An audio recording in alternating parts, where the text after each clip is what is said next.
श्री कृष्ण। आज हम नायाब ज्योतिष के क्रम में अगली वीडियो अपलोड करने जा रहे हैं।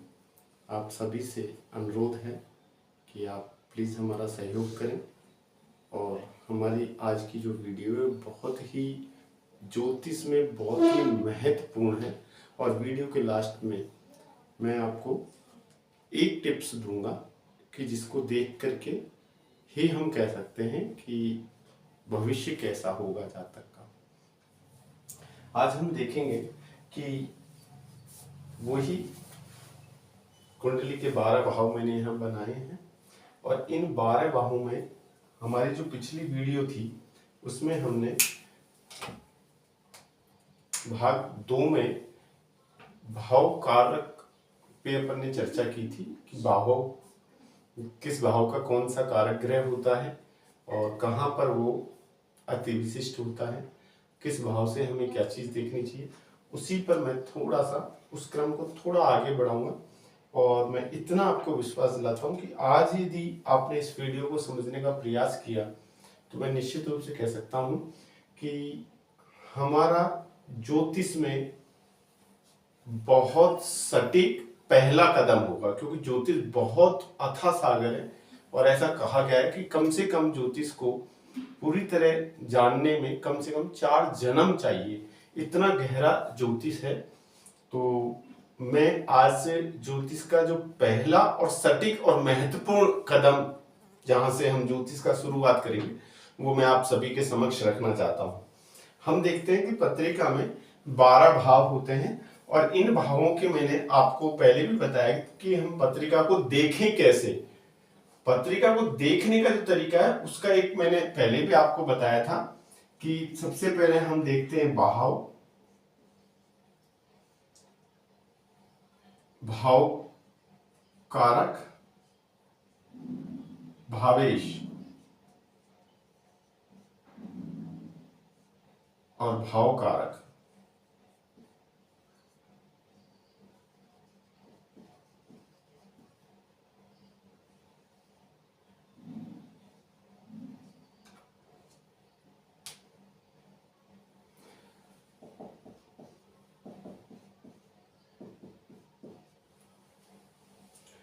इनको समझेंगे और भावों को समझेंगे। सबसे पहले मैं आपसे एक बात कह देता हूं कि पहले नंबर पे जो हमने लिखे हैं भाव, ये हैं क्या? भाव हमारी जन्म लगन पत्रिका के जो 12 भाव होते हैं उन्हीं को हम भाव कहते हैं। हिंदी में इनको घर भी कह सकते हैं कि भाई ये पहला घर है, ये दूसरा घर है, ये तीसरा घर है। मैं इसमें लिख भी देता हूं, पहला भाव, ये दूसरा, ये तीसरा। इनको राशि मत समझना, भाव ही समझना। पहला भाव, दूसरा भाव, तीसरा भाव, चतुर्थ, पंचम, षष्ठ, सप्तम, अष्टम, नवम, दसम, एकादश और द्वादश। ये 12 भाव हैं। 1 से लेकर के पत्रिका में 12 भाव दिए होते हैं। सभी भावों के अलग अलग कारक हैं और मैंने शायद पहले आपको बताया था, मैं फिर बता देता हूं। 12 भाव और 12 राशि, मैं इसको भी लिख देता हूं कि 12 राशियां जो हमारी होती हैं वो भी शायद मैंने यदि नहीं बताया तो फिर बता देता हूं।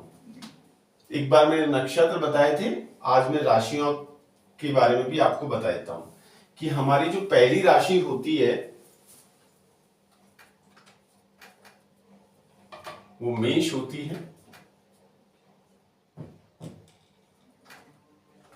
जिसका स्वामी मंगल होता है।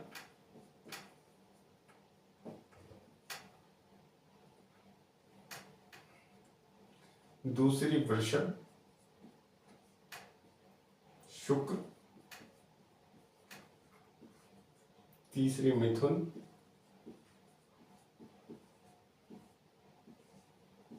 बुध।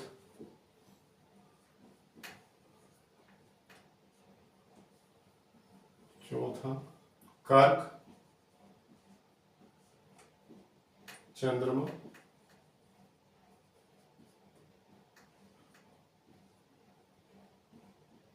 पांचवी सिंह, राशि का स्वामी सूर्य, छठी कन्या, इसका स्वामी बुध होता है, सातवीं तुला, शुक्र राशि स्वामी, आठवीं होती है वृश्चिक,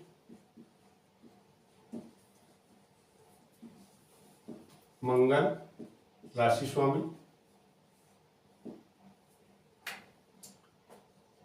धनु गुरु, मकर शनि राशि स्वामी,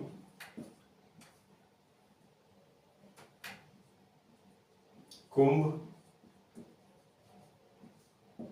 राशि स्वामी शनि, और 12वीं और अंतिम जो राशि होती है वो होती है मीन, राशि स्वामी गुरु।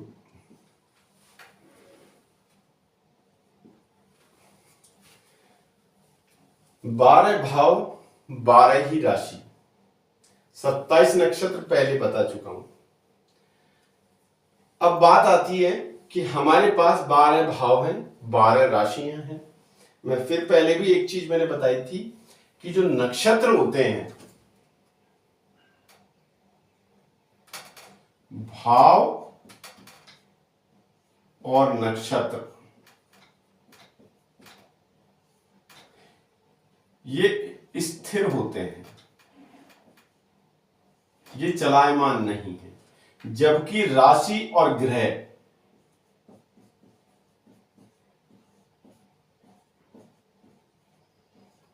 ये चर होते हैं, ये चलायमान होते हैं।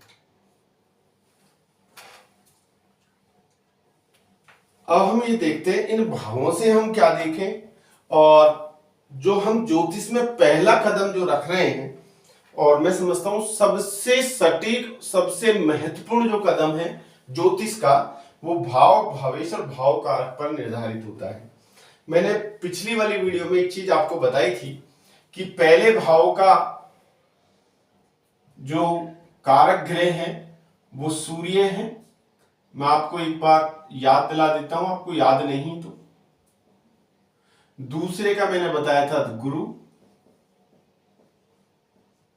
तीसरे का बताया था मंगल, चौथे का चंद्रमा, पांचवे का गुरु, छठे का मंगल, सातवें का शुक्र, आठवें का शनि, नवे का गुरु। ये मैं कारक बता रहा हूं। 10वें का मैंने आपको बताया था सूर्य भी कारक है, मंगल भी कारक है, यहां दिग्बली होता है मंगल, और बुध,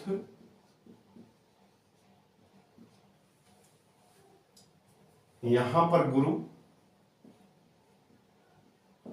और यहां पर शनि। कुंडली के 12 भाव और 12 भावों के कारक हैं।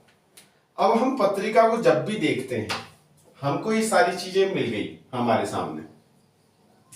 हमको ये देखना है कि भाव, जो मैंने ये राशि जो आपको डिटेल बताई है वो क्यों बताई है, वो भी मैं आपको समझा देता हूं। भाव, सबसे पहले हम भाव देखते हैं। भाव जहां से हम देखते हैं कि कौन सा घर है, भावेश उस घर का मालिक, भावेश का मतलब उस घर का मालिक या उस घर के लिए काम करने वाला। अब वो अच्छा करेगा, यदि अच्छी पोजीशन पे होगा तो अच्छा करेगा, बुरी पोजीशन पे होगा तो अपने घर का ख्याल नहीं रखेगा, बर्बादी करेगा। भावेश को ज्यादा समझने का प्रयास करें। ये एक, इन तीनों में जो अंतर है कि इन अंतर को समझना ज्योतिष का पहला कदम है। आज का जो अपना वीडियो है वो इन तीनों में अंतर को समझना है।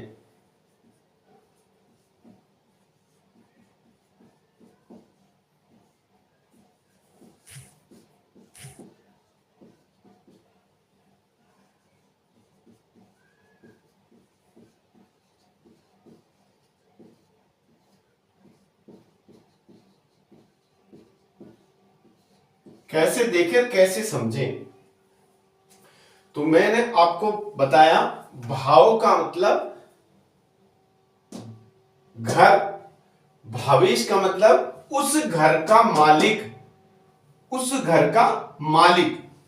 और भाव कारक, कारक हम कहते हैं कि कोई भी ग्रह हो उसकी सुंदरता, ब्यूटी। कारक का मतलब सुंदरता या ब्यूटी।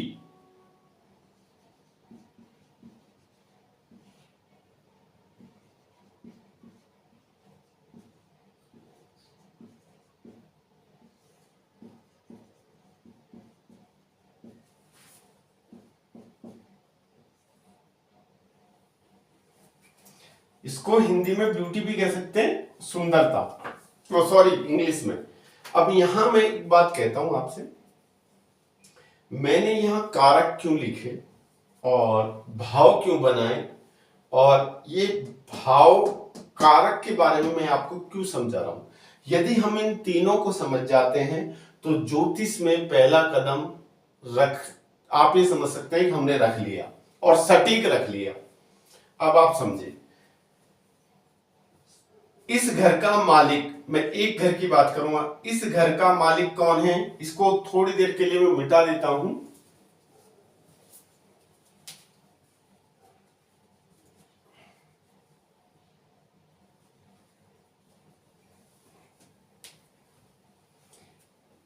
अभी हमको केवल घर है, कारक हमें दिया हुआ नहीं होता है, हमें याद होना पड़ता है कि भाई ये इस घर का मालिक, इसका घर का कारक कौन सा है। और मैंने उस दिन ये भी बताया था कि इन कारकों का संबंधों से भी क्या, किस संबंध से क्या रिलेशन है। पहले भाव का जो कारक है सूर्य है, लेकिन मैंने उसको यहां मिटा दिया आपको समझाने के लिए। एक नंबर लिखा है, एक नंबर का मतलब मेष राशि, इसका स्वामी कौन है, मंगल।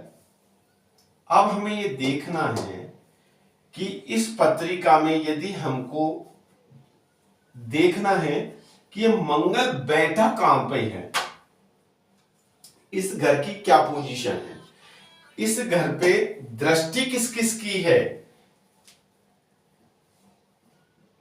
Incoming call from mommy identified by Truecaller.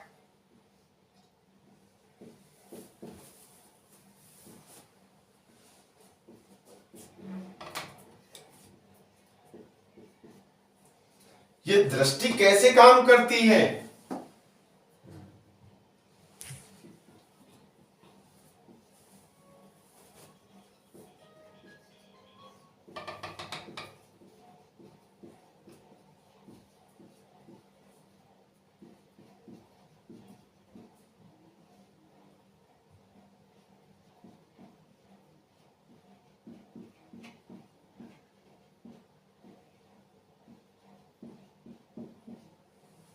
ये सारी चीजों को समझाने के लिए मैंने आज का वीडियो आप सबके समक्ष रखना चाहा है।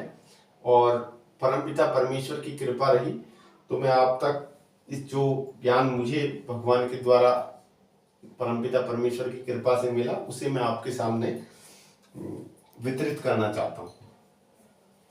अब मैं ये कहूंगा, भाव देख लिया, भावेश। अब यहां हमें ये देखना है इस घर का जो मालिक है वो किस कंडीशन पे है। अब जैसे मंगल यहां का मालिक है और मंगल बैठा है दसम भाव में और सूर्य के साथ है, बुध के साथ है, सूर्य कारक के साथ है, मंगल यहां पर हम उच्च का भी कहेंगे, दसम भाव में दिग्बली भी होता है, सूर्य यहाँ का पंचमेश भी है, और मैंने आपको याद हो तो केंद्र त्रिकोण, पहली जो मेरी वीडियो थी उसमें मैंने बोला था केंद्र और त्रिकोण का, तो हम ये कह सकते हैं कि कारक के साथ है, और मंगल जो है वो उच्च का है, सूर्य जो कि इस भाव का कारक है और केंद्र का मालिक होकर त्रिकोण में बैठा है, तो इस पोजीशन पे हम ये कहेंगे मंगल यहां पर बहुत बली है और अपने भाव से। अब मैं दृष्टियां और आपको बता देता हूं, 1 मिनट, फिर आप समझ सकते हैं। दृष्टियों के लिए मैं आपसे एक चीज कहूंगा कि हम यदि दृष्टियों को देखना चाहें, समझना चाहें, तो कैसे समझें। बहुत आसान तरीका है ग्रहों की दृष्टि को समझने का, जानने का। आप समझें, जब हम पृथ्वी से, ये पृथ्वी है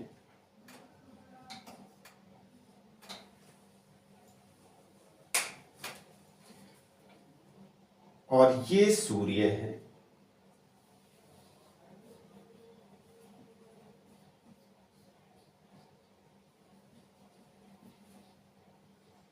सूर्य के सबसे निकट ग्रह जो है वो बुध है,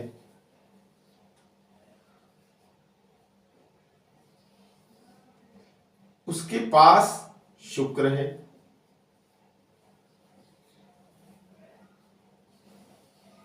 ये पृथ्वी है, पृथ्वी के पास में ही चंद्रमा है,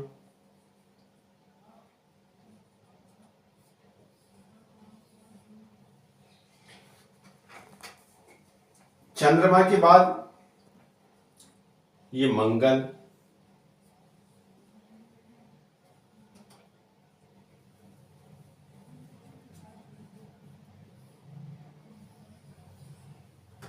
मंगल के बाद देवगुरु बृहस्पति,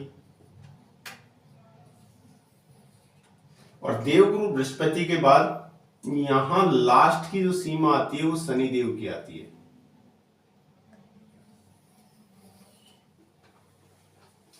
अब आप ये समझें, इस चीज को समझने का थोड़ा प्रयास करें। क्यों? एक क्वेश्चन ये भी आ सकता है आपके सामने कि कुछ ग्रहों की तो ज्योतिष में दृष्टि है और कुछ ग्रहों की दृष्टि नहीं है। तो मैं ये कहता हूं, सूर्य के पास जितने भी ग्रह आते हैं यहां तक के, अब आप देखें 3 ग्रह इधर पृथ्वी से, 3 ग्रह इधर पृथ्वी से, तो ये जो इनको कहते हैं आंतरिक ग्रह।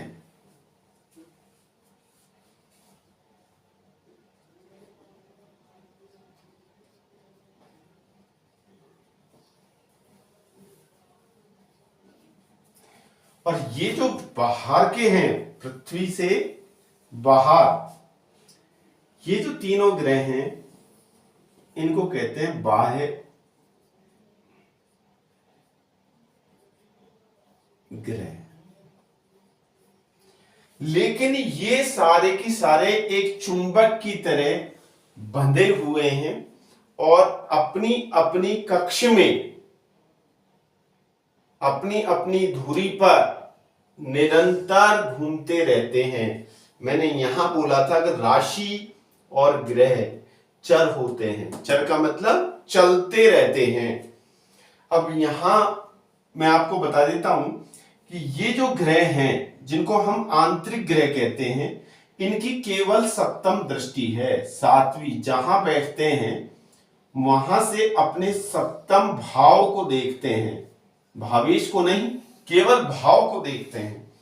और ये जो बाह्य ग्रह हैं जो कि सूर्य से ज्यादा दूरी पे हैं, ये तो सूर्य के पास है, इनको केवल एक दृष्टि दी, लेकिन सूर्य देव ने इन सब के बारे में अपन से दूर होने के लिए, कहते हैं ना कि यदि कोई व्यक्ति हमारे ज्यादा क्लोज रहता है तो जैसे पत्तल में कोई आदमी बैठा हुआ है तो और जगह हमारे पास कम है तो हम हमारा जो निकट आदमी होता है उसको हटा के और अलग से भी बैठा सकते हैं, लेकिन उसका कॉन्फिडेंस लेवल आपस में एक दूसरे का बहुत अच्छा होना चाहिए। हर आदमी को उठा के नहीं भगा सकते पत्तल पे से, अन्यथा वो नाराज भी हो जाता है। उसी तरीके से यहां ग्रहों को आंतरिक और बाह्य समझे, इनको विशेष क्योंकि दूर है और सूर्य ने अपने से एक सामंजस्य बैठा के रखा है, तो इनको कुछ अलग से भी दृष्टियां दी गई हैं। सातवीं दृष्टि तो सबके लिए ही है, सप्तम दृष्टि तो सारे ग्रहों के लिए है, लेकिन इनके अलावा जो बाह्य ग्रह हैं ये सूर्य से दूर होने के कारण इनको दो दृष्टियां अलग से और दी गई हैं। जैसे मंगल के पास सप्तम तो होती है सबकी, सप्तम के अलावा चौथी और आठवीं। देवगुरु बृहस्पति के पास पांचवी और नवीं। शनिदेव के पास तीसरी और 10वीं। यानी इनके पास केवल एक एक दृष्टि है, लेकिन इनके पास तीन तीन दृष्टियां हैं। जब भी ग्रह कहीं पर भी बैठता है, जैसे यहां पर मंगल बैठा, अपन बात कर रहे थे मंगल की, तो यहां मंगल, मैं इन सबको मिटा देता हूं क्योंकि आप कंफ्यूज हो जाएंगे।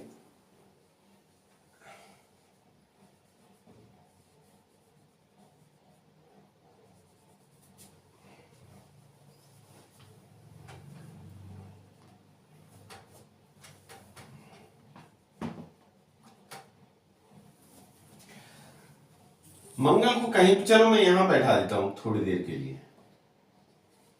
अब जैसे मंगल यहां बैठा तो मंगल की पहली जो दृष्टि है वो चौथी है, तो एक दो ग्रह जहां बैठता है वहीं से गिनते हैं, 1 2 3 4, तो अपने ही भाव को देख रहा है। सबसे पहली पॉइंट, प्लस पॉइंट देखो आप, मंगल अपने ही भाव को देख रहा है और इस भाव का मालिक, जिस भाव का मालिक अपने भाव को देखे, यदि मैं मेरे घर को रोजाना देखूं और मेरे अंदर किसी प्रकार का कोई ऐब नहीं है, कोई गलत वो नहीं है, किसी ग्रह ने मुझे देखा नहीं, किसी ने कुछ, तो यहां मंगल जब खुद के ही भाव को देखेगा तो निश्चित रूप से ये भाव बली हो जाएगा। यदि भाव बली होगा, इट मीन्स मंगल ने अपने भाव को देखा तो भाव बली होगा, और जब भाव बली होगा, क्योंकि अपने घर को कोई भी नुकसान नहीं पहुंचाता, तो निश्चित रूप से ऐसा जातक का स्वास्थ्य अच्छा होगा,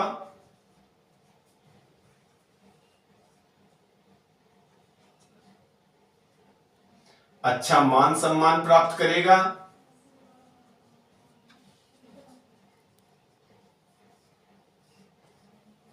और अपने भाव से दसम में बैठा हुआ है तो राज्य सुख,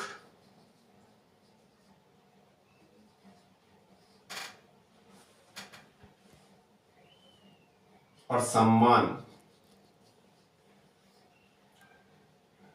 कार्य,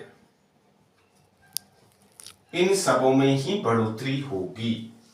अब आप समझने का प्रयास करें कि कैसे पढ़ी जाती है पत्रिका को। अब बात ये आ गई कि सपोज करो यहां का ये एक पोजीशन अभी हमने केवल देखी है, पोजीशन भाव की, भावेश की। अब भाव का जो मालिक है उसकी पोजीशन हमने देखी भावेश की। अब हम बात करते हैं कारक की। अब ये कारक मान लो यहां पर इसी के साथ बैठा है सूर्य, दसम भाव का वो भी कारक है, या फिर ये कहें कि सूर्य यहां की जगह यहां बैठा है,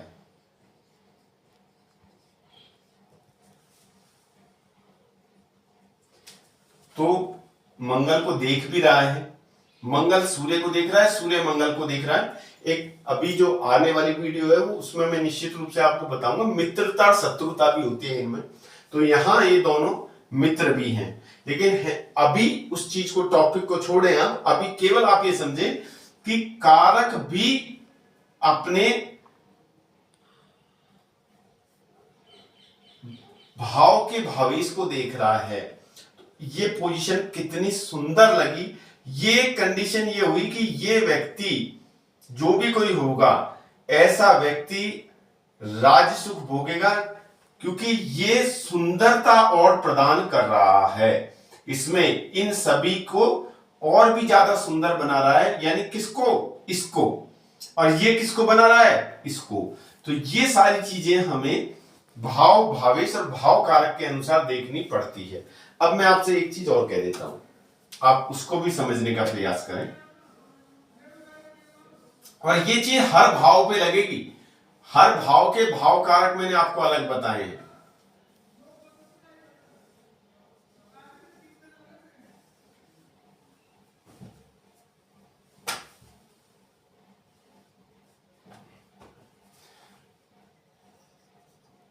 शनि है यहां पे, शनि यहां बैठ गए, लेकिन यहां से भी आप देखें, यहां नीच राशि के शनि हैं, इस भाव के कारक भी नहीं है, मंगल इनका शत्रु भी है।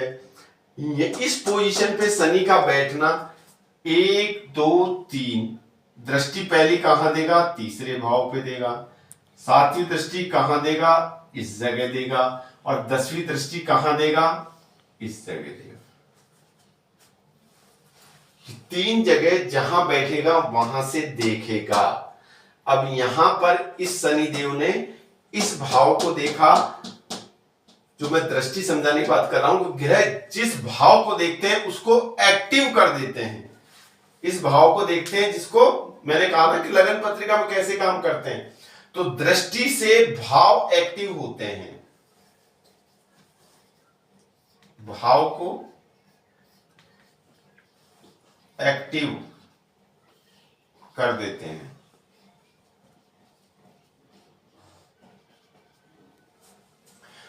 इसके अनुसार एक चीज और समझे, एक्टिव का मतलब, इसको आप इस प्रकार समझे कि ग्रह जहां देखेगा उस भाव में बैठे हुए ग्रह से बोलेगा कि मैं कह रहा हूं जैसे काम कर। अब वो कैसा काम करवाना चाह रहा है, वो उसकी प्रकृति के अनुसार है। अब शनि जो यहां बैठा, वो जिस घर को देखेगा, इसका मतलब इसने भाव एक्टिव, इस भाव को एक्टिव कर दिया उसने, दसम भाव को, इसको भी एक्टिव कर दिया, इसको भी एक्टिव कर दिया। अब शनि लगन में बैठा, तो अब सबसे पहले तो हम ये समझे कि शनि का जो कार्य तत्व है वो किस प्रकार के हैं। तो कार्यों में डिले कराएगा, परिश्रम करवाएगा, मेहनत कराएगा और कार्यों में डिले भी देगा। सप्तम में देख रहे हैं, बेशक अपनी उच्च राशि को देख रहा है, लेकिन यहां पर शादी में डिले कराएगा। शादी में सुख तो देगा लेकिन उसको डिले कराएगा। अब मैं छोटी सी बात, यहां पर जो शादी वाली बात आती है उसको मैं कहता हूं शनि यहां देख रहे हैं, ठीक है, हमने मान ली। अब सपोज करो कि इस राशि में शुक्र यहां बैठ गए। शुक्र मैंने शायद पिछली वीडियो में बताया भी था, मैं फिर बता रहा हूं, और ये कारक और इनकी बात कर रहा हूं। यहां पर दूसरे भाव में किसकी राशि है? तो शुक्र की राशि है, जो कि परिवार और कुटुंब की है। कहां आके बैठ गई? छठे भाव में, जहां पे इसकी नीच राशि है। शनि इसको देख रहा है, ये अपने भाव से 12वें में है। इस कंडीशन पे छठे भाव में शुक्र आ गया, जो कि ऋण रोग शत्रुओं का है।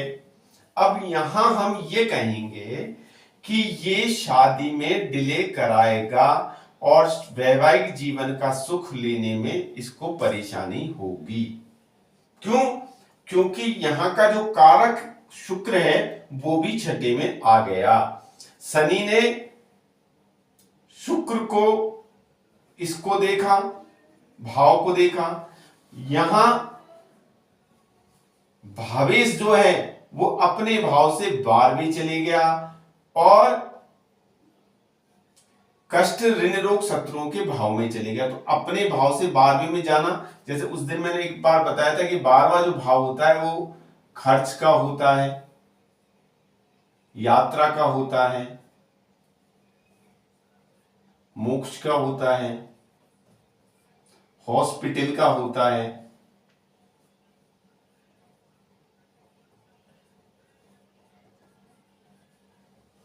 तो ये सारी चीजें हमको इस प्रकार से हमको पत्रिकाएं देखनी पड़ती हैं। अब इसने एक्टिव किया इस भाव को, तो एक्टिव में क्या किया भाई इसने, ये इस भाव से कह रहा है, ये इस भाव से कह रहा है कि शादी तो मैं कराऊंगा।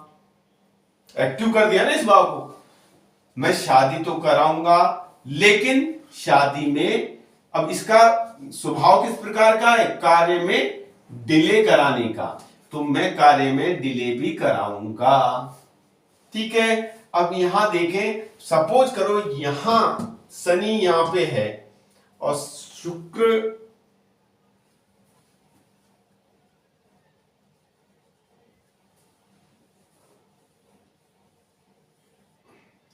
मान लो यहां बैठा है,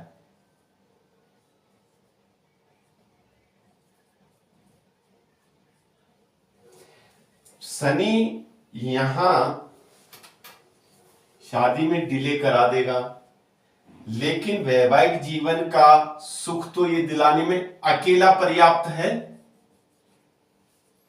सपोज करो इस भाव का जो मालिक है वो, सॉरी यहां बैठा शनि यहां डिले करा रहा है, लेकिन जो शुक्र है अपने भाव से 1 2 3 4 5 6 षडाष्टक लिए हुए हैं यहां से, और इस भाव से 11वां है। लेकिन शुक्र, मैंने आपको पिछली वाली वीडियो में बताया था कि यहां बैठकर शुक्र अति विशिष्ट कारक हो जाते हैं, तो यहां शनि डिले करा रहे हैं, लेकिन शुक्र से हम क्या देखेंगे, शुक्र से हम देखेंगे वैवाहिक जीवन में शुक्र किस किस का कार्य है, तो शुक्र वैवाहिक जीवन में लग्जरी का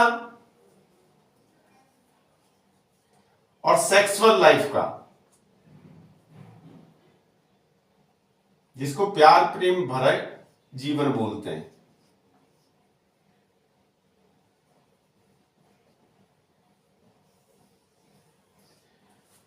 इसमें तो एक कटौती नहीं करा सकता, ये तो इसको मिलेगा। अब आप समझे, यहां इस भाव का जो मालिक है निश्चित रूप से यहां से षडाष्टक है, लेकिन वो इसकी पूर्ति इसको ये कराने में सक्षम होगा अकेला शुक्र। अब मैं यहां शुक्र की जगह मान लो यहां राशि रख देता हूं, शनि और मंगल में शत्रुता है, इसको भी मैं अगली वीडियो में बताऊंगा बहुत जल्दी। मान लो यहां 8 की राशि है, इन राशियों को मैं हटा देता हूं थोड़ी देर के लिए।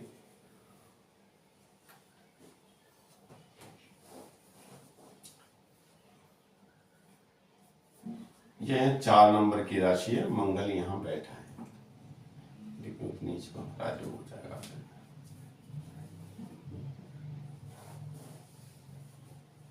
मंगल यहां बैठा है। अब आप समझने का प्रयास करें,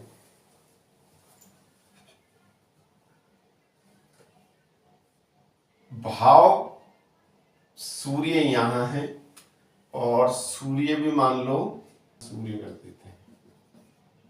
अब शनि और सूर्य एक दूसरे को देख रहे हैं, दोनों में शत्रुता है, पिता में और पुत्र में।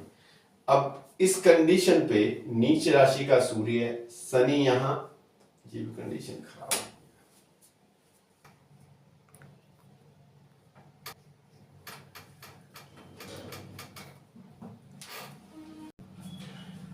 शनि और केतु है यहां पे,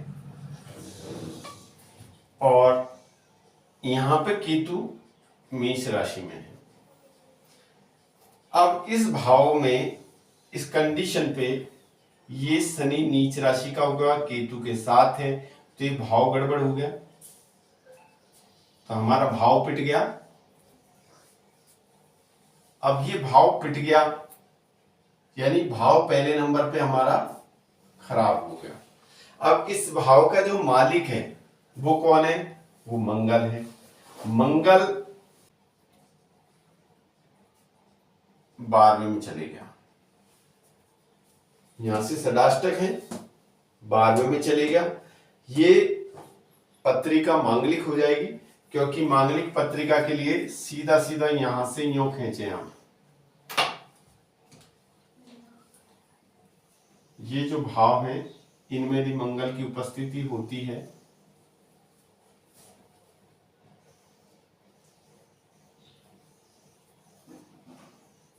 तो पत्रिका मांगलिक होती है, जिसमें सबसे ज्यादा मंगल का जो दुष्प्रभाव पड़ता है वो मैं आपको बता देता हूं। किसी की भी पत्रिका में उठा के देख लेना, मंगल में पहले नंबर, दूसरे नंबर,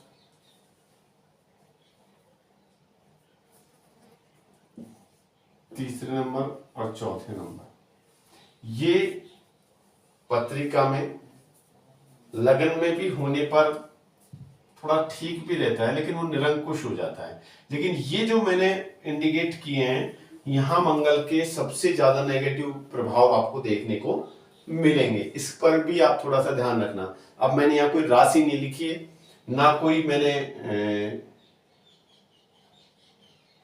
कोई दृष्टि आपको बताई है, लेकिन कंडीशन कुछ भी हो, इस भाव में, इस भाव में, इस भाव में, इस भाव में यदि मंगल होगा तो व्यक्ति का स्वभाव होगा वो अच्छा नहीं होगा, और वो अपने जीवन में लड़ाई झगड़े इस प्रकार की कैटेगरियों में ज्यादा रहेगा।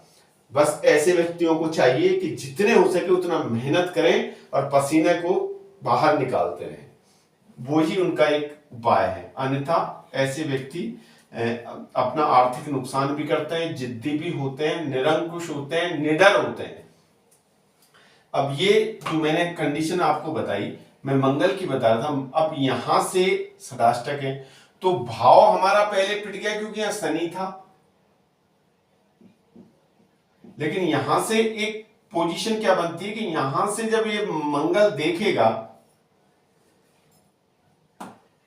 सातवीं दृष्टि से यहां देखेगा और आठवीं दृष्टि से यहां देखेगा, तो अपने भाव को बचाने की पूरी कोशिश करेगा।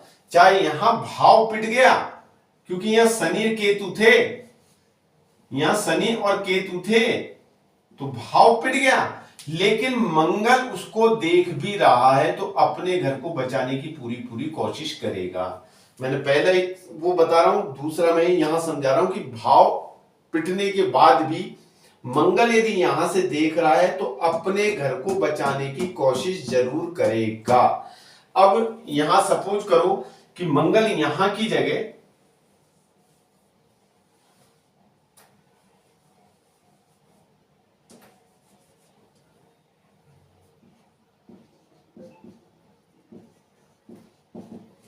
अपने भाव से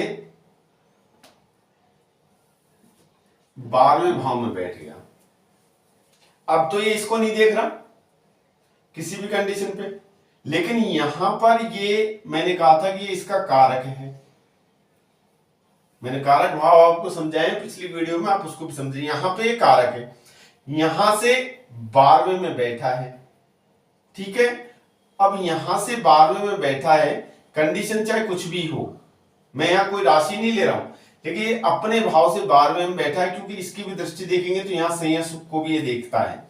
लेकिन यहां यदि, इसलिए मैंने यहाँ पे अभी दृष्टि वगैरह नहीं लिखी है, लेकिन अपने भाव से ये मान लो यहां आके बैठ जाए, इस कंडीशन पे इस बच्चे की शादी होगी कि नहीं होगी। भाव पिट गया, भावेश पिट गया, भाव पिट गया, भावेश पिट गया। अब हमको क्या करें कि लड़के की शादी करनी है और शादी हो नहीं रही। मैंने शायद पिछली वीडियो में कहा था कि लड़की को जब भी हम पत्रिका में देखते हैं, लड़की की पत्रिका में, कन्या की पत्रिका में, वहां कारक हम गुरु को लेते हैं विवाह के लिए, और शुक्र को जब लड़की की पत्रिका जब हम देखते हैं तो हम शुक्र को मानते हैं। तो हम यहां ये कहेंगे कि इस भाव का जो कारक ग्रह था वो आपको यदि याद होगा तो मैंने आपको शुक्र लिखाया था। यदि शुक्र की पोजीशन अच्छी है तो इसको वैवाहिक जीवन का सुख निश्चित रूप से मिलेगा।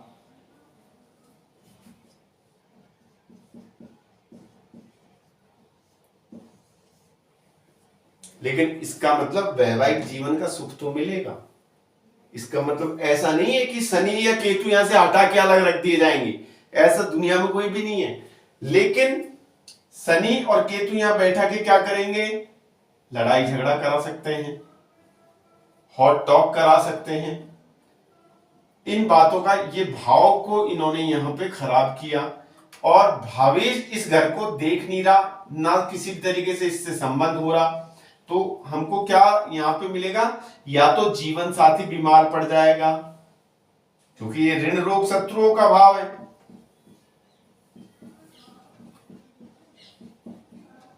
या उसी से लड़ाई झगड़ा हो जाएगा। लेकिन अकेला शुक्र मान लो 12वें भाव में बैठ गया, क्योंकि वो वैवाहिक जीवन का कारक ग्रह भी बताया है, याद हो आपको मैंने बोला था। तो ये शुक्र मान लो अच्छी पोजीशन पे है तो निश्चित रूप से विवाह कराएगा। लेकिन कब कराएगा? शनि इसको डिले भी कराएगा, इसका भी आप ध्यान रखना। इस प्रकार से हम देखते हैं भाव, भावेश, भाव कारक, इन तीनों में क्या अंतर है, दृष्टि कैसे काम करती है ये भी मैंने आपको बताया। कि अब दृष्टि का मैंने आपको बताया था कि भाई यदि मंगल यहां बैठ के यहां देख रहा था तो इस घर को मजबूती दे रहा था, चाहे वो घर खराब था लेकिन इस घर को प्रयास कर रहा था इस घर को बचाने के लिए।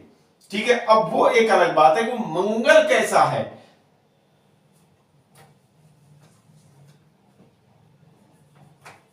जैसे मंगल यहां बैठा 12वें भाव में, पत्रिका मांगलिक है, ये यहां है,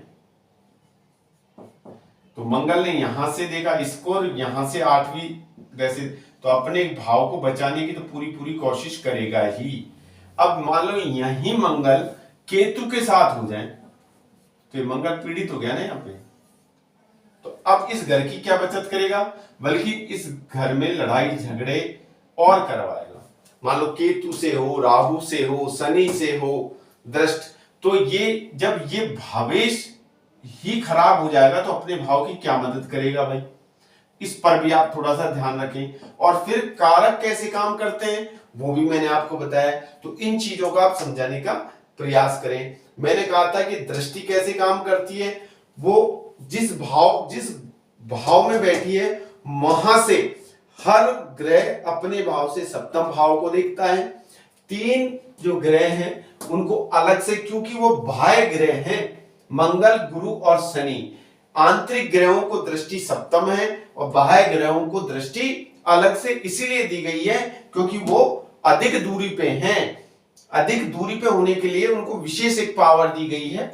उसी प्रकार से हम यदि यहां देखें तो इन जैसे मंगल ने यहां बैठ करके 1 2 3 4 इस भाव को देखेगा, सप्तम 6ठे भाव को देखेगा जहां का एक कारक है, और अष्टम भाव को देखेगा। ये मैंने बताया था कि चौथी और 7वीं तो सबकी होती है, तो ग्रह जहां बैठता है वहां से इस प्रकार देखता है और जिसका जो स्वभाव होता है उसी के अनुसार वो काम करवाता है या करता है। इस दृष्टि का यहां पर जो मैंने यहां लिखवाया भी है कि ये दृष्टि पर ध्यान दें कैसे काम करती है लगन पत्रिका में। और कारक का मतलब क्या होता है, सुंदरता। कि यदि अब इसको मैं और थोड़ा सा डिटेल से कह दूं,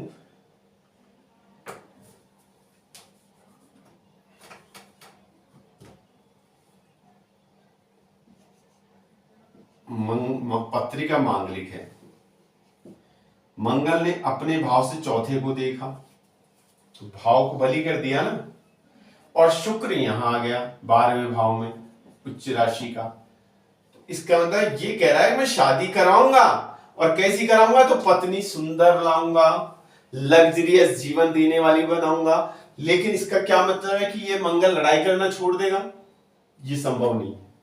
ये स्वभाव, कोई भी ग्रह अपना अपना स्वभाव कभी नहीं छोड़ते। अपने जो कारतत्व हैं, जैसे मंगल का है हॉट टॉक कराना, लड़ाई झगड़े कराना, या अपने भाव को लेकिन बचा के भी रखेगा।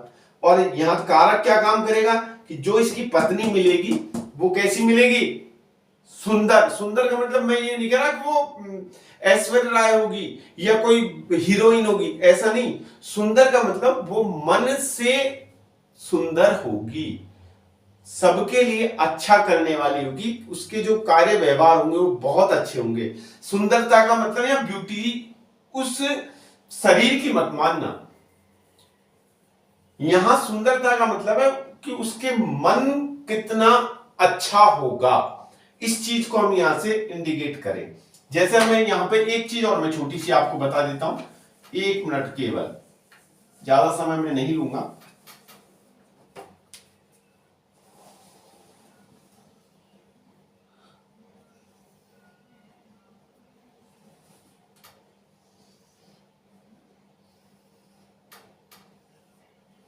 जैसे गुरु पंचम घर के मालिक होते हैं।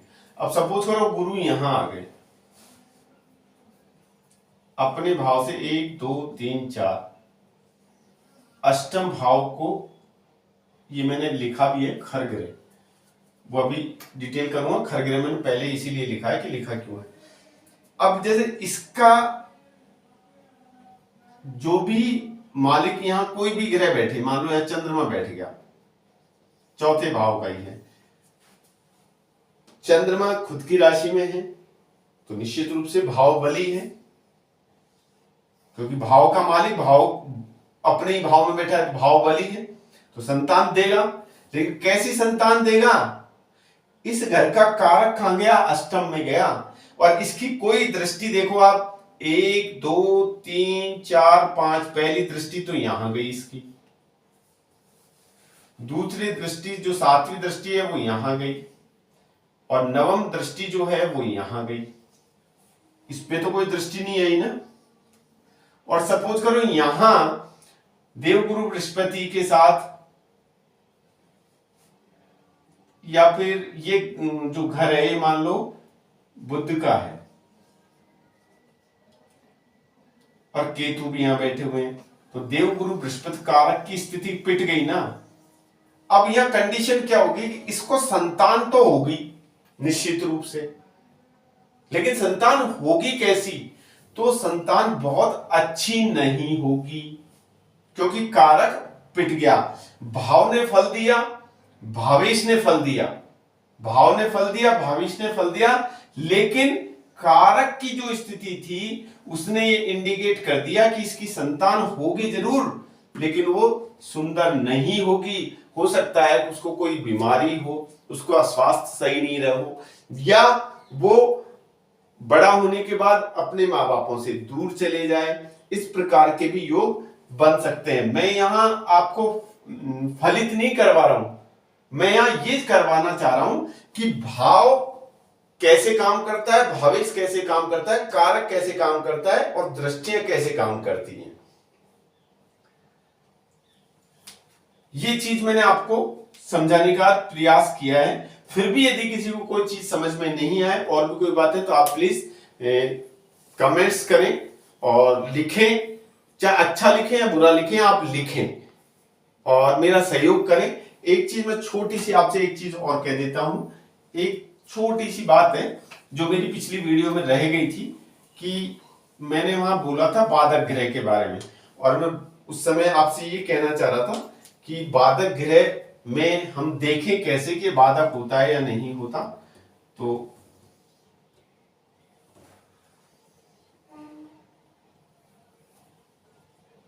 उसमें एक छोटी सी चीज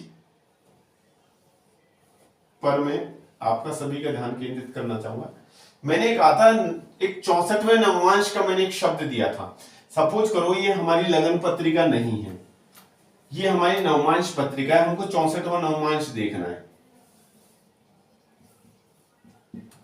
कौन सा? 64वां। हम कैसे देखेंगे? कैलकुलेशन करें तो बहुत समस्या आएगी।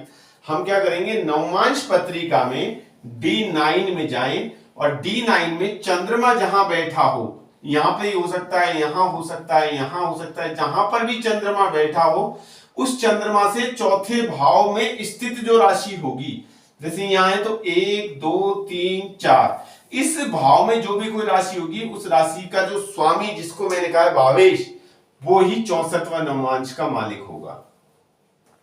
पहली बात। अब मैं यहां पे दूसरी बात कह देता हूं। मैंने एक शब्द बोला था दृष्काण, 22वां दृष्काण एक शब्द बोला था, ये क्या है?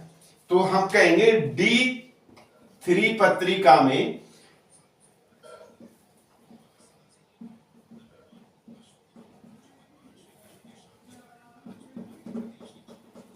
अष्टम भाव का जो मालिक होगा, ये जो 8वां भाव है, इसका जो मालिक है, भाव नहीं भावेश, वो भावेश जो होगा, और यदि इसका और 22वें नवमांश का दोनों का ही संबंध बन जाए, किससे? बाधक ग्रह से, तो निश्चित रूप से परेशानी बहुत भारी मात्रा में आती है। उसका उपाय सिर्फ एक ही है। यदि 22वां नवमांश, वो सॉरी 22वां दृष्काण, 64वां नवमांश और बाधक ग्रह,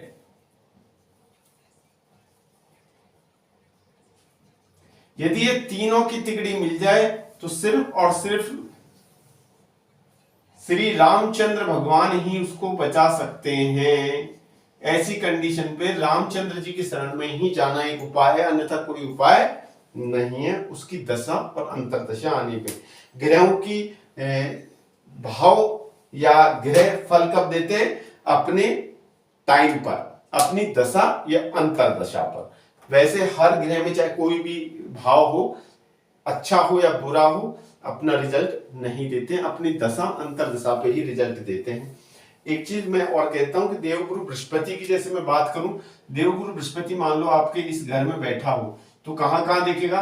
तो अपने भाव से पंचम देखेगा, अपने भाव से दशम देखेगा, और सॉरी अपने भाव से पंचम देखेगा, अपने भाव से सप्तम देखेगा, और अपने भाव से नवम देखेगा। शनि का मैं पहले भी बता चुका हूं, मंगल का भी बता चुका हूं, गुरु का भी बता चुका हूं। तो आज का मेरा जो प्रयास था, भाव, भाविश, भावकारक और दृष्टि कैसे काम करती हैं, दृष्टियां के बारे में मैंने आपको बताया, राशियों के बारे में बताया। अब जहां थोड़ा सा मुझे आज परेशानी महसूस हुई, आप सबके समक्ष में बहुत जल्दी मित्रता और शत्रुता और ग्रह के नीच और उच्च, उस पर भी मैं आपके सामने वीडियो जल्दी ही लेके आने की कोशिश करूंगा। आप सभी से मुझे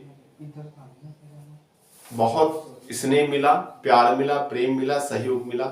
मैं आपसे वापस निवेदन करता हूं, प्रार्थना करता हूं कि आप सभी मेरा सहयोग करें। यदि मेरी कहीं कोई कमी है तो आप वो भी मुझे बताएं। मैं आपसे रिक्वेस्ट के साथ कहता हूं कि शेयर करें, कमेंट्स करें और लाइक करें। जय श्री कृष्ण।